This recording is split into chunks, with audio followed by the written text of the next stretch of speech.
நேற்று தான் இந்த படம் பார்த்தேன். இப்போ வந்து ஒரு மிக முக்கியமான ஒரு போர் சூழலில் நம்ம இருந்துகிட்டு இருக்கோம். ஒரு போர் எப்படி நடக்குது அப்படின்னா, நாம் பார்க்குற இந்த ஏவுகணைகள், இந்த ஆயுதங்கள், குண்டுவெடிப்புகள், இது ஒரு பக்கம்.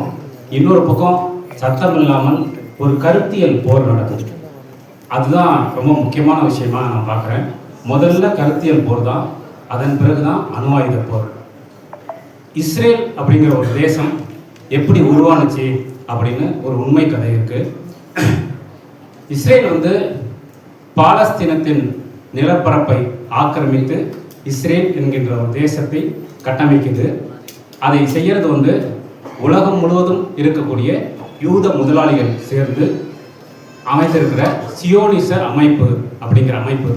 அந்த அமைப்பு என்ன செய்யுதுன்னா, கிட்டத்தட்ட 150 வருடங்களுக்கு முன்னாடி இங்கே பாலஸ்தீன நிலப்பரப்பு ஏற்கனவே இருக்கக்கூடிய பாலஸ்தீன நாட்டுக்குள்ள இஸ்ரேல் நாட்டை உருவாக்கணும் அப்படின்னு கதைகளை உருவாக்குறாங்க.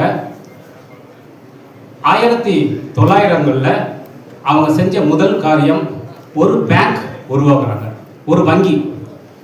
அந்த யூத முதலாளிகள் எல்லாம் சேர்ந்து ஒரு நிதி போட்டு ஒரு பேங்கை உருவாக்குறாங்க. அந்த பேங்கை பாலஸ்தீன நாட்டில் கொண்டு போய் அமைக்கிறாங்க. அங்கே இருக்கக்கூடிய ஏழைகள், ஏழை விவசாயிகள் எல்லாருக்கும் அவங்களுடைய நிலத்தின் பேரில் கடன் கொடுக்குறாங்க. ஏழைகள் என்ன பண்ணுவாங்க, கடன் வாங்கிட்டு அதை கட்ட முடியல அப்படின்னா வட்டி போய் அந்த நிலத்தை அந்த பேங்க் பறிச்சுக்கும்.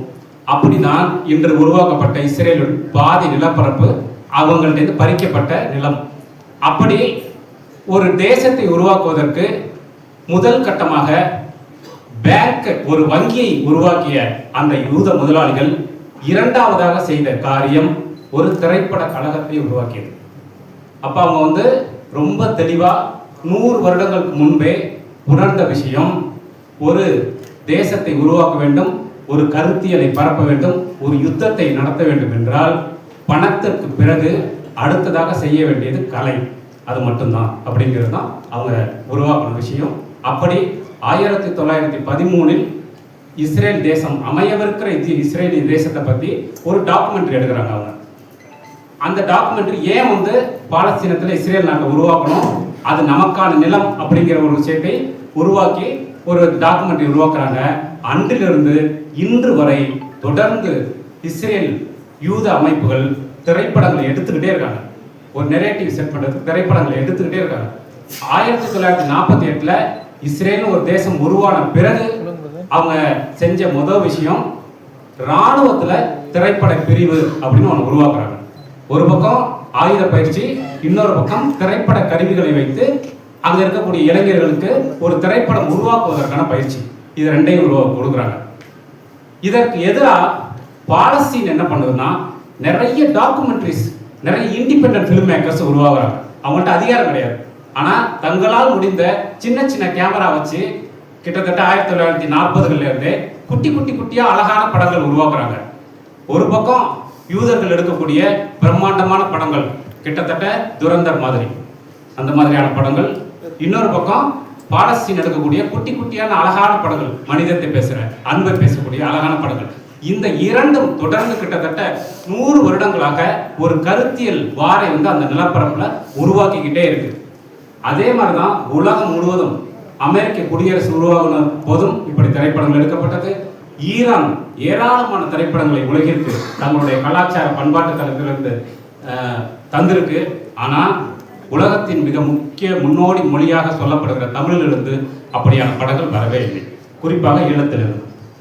ஈழத்தின் போராட்டம் என்பது உலகம் முழுக்க, உலகமே திரும்பி பார்த்த 50 ஆண்டு கால போராட்டம். யாழ்ப்பாணத்தில் ஒரு நூலகம் எரிக்கப்பட்டது. வேற எந்த இனத்திலாவது, வேற எந்த மொழியிலாவது இப்படி ஒரு நூலகம் எரிக்கப்பட்டிருந்தால் 100 படங்கள் வந்திருக்கும், 500 படங்கள் வந்திருக்கும். ஆனா தமிழ்ல ஒரு படம் கூட வரல. அதுக்கு மிக முக்கியமான காரணம் நான் என்ன நினைக்கிறேன்னா, 3 காரணம். ஒன்று, தணிக்கை குழு அரசியல் காரணங்கள். இரண்டாவது, அடிப்படையிலேயே இங்கே இருக்கக்கூடிய படைப்பாளர்களுக்கு இருக்கக்கூடிய இறக்குமதி சிந்தனை. மூன்றாவது, இங்கே இருக்கக்கூடிய வியாபார சந்தை. ஸோ இதை தாண்டி ஈழத்திலிருந்து இவ்வளவு பெரிய போர் நடந்த ஈழத்திலிருந்து ஒரு படம் கூட வரலையே தமிழில் உலக அளவில் அப்படிங்கிற ஒரு பெரிய வருத்தம் வந்து என்னை போன்ற உங்களை போன்ற நிறைய பேருக்கு இருக்கு. அதை உடைக்கக்கூடிய முதல் படமாக நீலரா இருக்கிறது.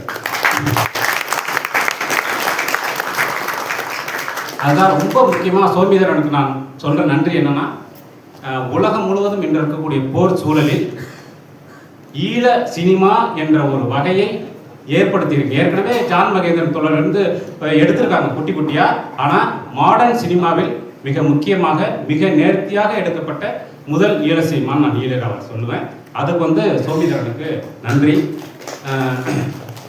சோமிதரனை வந்து எனக்கு எப்படி தெரியும்னா, யாழ்ப்பாண நூலக எரிப்பை பற்றி அவர் எடுத்த ஒரு ஆவணப்படத்துலேருந்து தான் அவர் எனக்கு தெரியும்.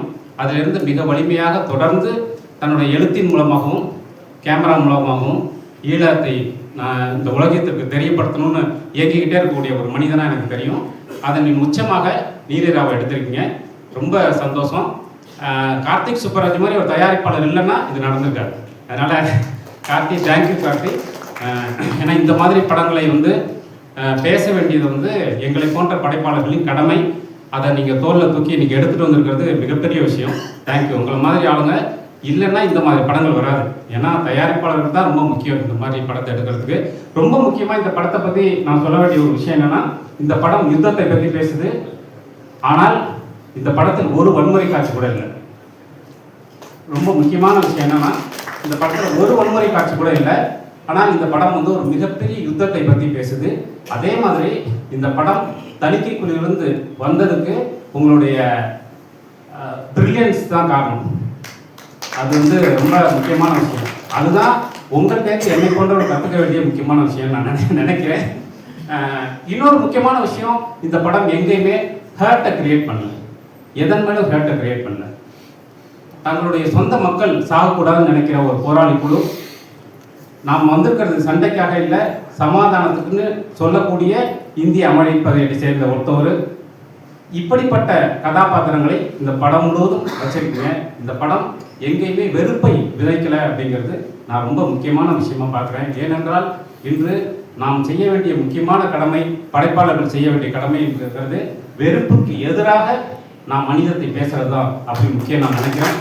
அதை வந்து இந்த படம் மிகச் சிறப்பாக பேசியிருக்கு.